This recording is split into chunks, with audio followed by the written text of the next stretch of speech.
इडलीचं batter बनवण्यासाठी सगळ्यात अगोदर इथे मी 3 वाटी कोलम तांदूळ घेतलेला आहे, 1 वाटी मुगाची डाळ घेतलेली आहे, 1 वाटी सफेद उडदाची डाळ घेतलेली आहे। हे आपल्याला स्वच्छ पाण्याने 3-4 वेळा धुवून घ्यायचं आहे।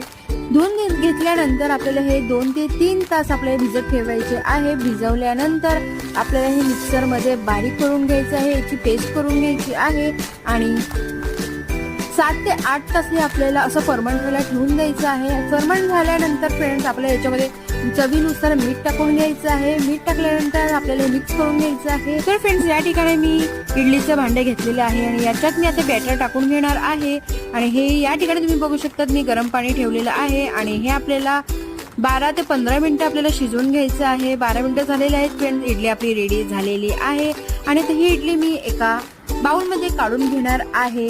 आय होप तुम्हाला हा आजचा व्हिडिओ आवडला असेल तर प्लीज आपल्या व्हिडिओला लाईक शेअर सबस्क्राईब नक्की करा।